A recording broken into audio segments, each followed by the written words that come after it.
यांचं मी आभार मानतो की ही मागणी केंद्रीय गृह मंत्रालयाला पाठवण्यात आली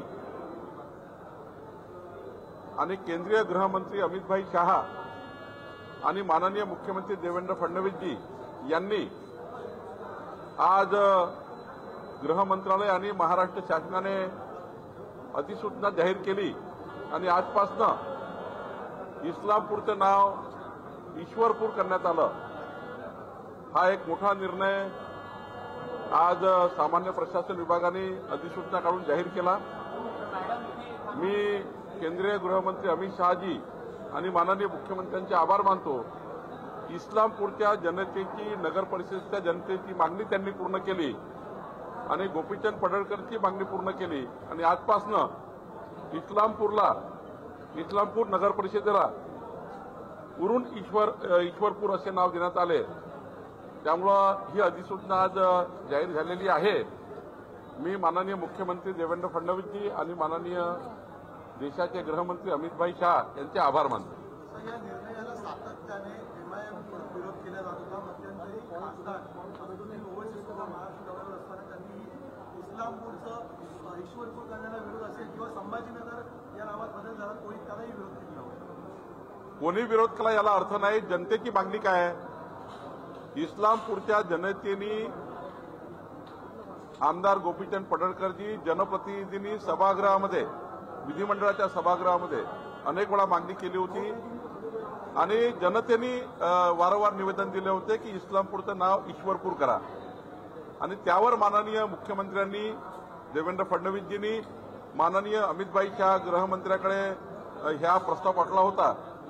गृह मंत्रालय भारत सरकारने ही मागणी पूर्ण केली आणि माननीय आज मुख्यमंत्र्यांनी आपल्या जनतेची मागणी पूर्ण केली। त्याबद्दल मी त्यांचे आभार मानतो। खरं तर कोण विरोध करते याला अर्थ नाही, जनतेची मागणी काय होती याला अर्थ आहे। जनतेची मागणी माननीय मुख्यमंत्री देवेंद्र फडणवीसजींनी आणि महाराष्ट्र शासनाची मागणी गृह मंत्रालय, केंद्रीय गृह मंत्रालयाने मान्य केली आणि त्यामुळं आजपासून हे आता उरून ईश्वरपूर हे नाव या ठिकाणी आलेलं आहे। इस्लामपूरचं नाव बदललेलं आहे। संभाजीनगर जो तुम्ही नावात बदल केला औरंगाबादच्या, त्या ठिकाणी रेल्वे स्टेशनच्या नावातही बदल करण्यात आला। मात्र ज्या पाट्या असतात मराठी, हिंदी, इंग्रजीमध्ये महाराष्ट्रात लावण्यात येतात, संभाजीनगरमध्ये उर्दू नावामध्ये पाटी लावली होती, त्या अधिकाऱ्यांवरती कारवाई होणार? 100% होणार।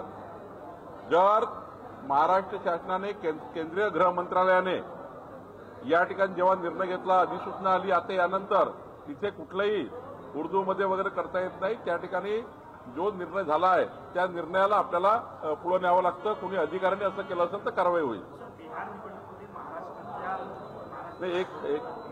मैं माननीय अमित शाह जी, हमारे केंद्रीय गृह मंत्री, हमारे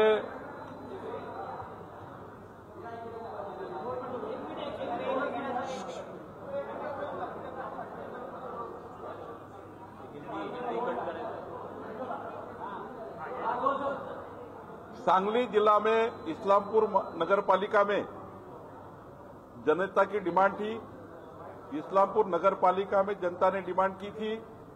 हमारे सारे विधायक गोपीचंद पडळकर जी, इन्होंने विधानसभा में डिमांड की थी सभागृह में कि इस्लामपुर का नाम ईश्वरपुर किया जाए।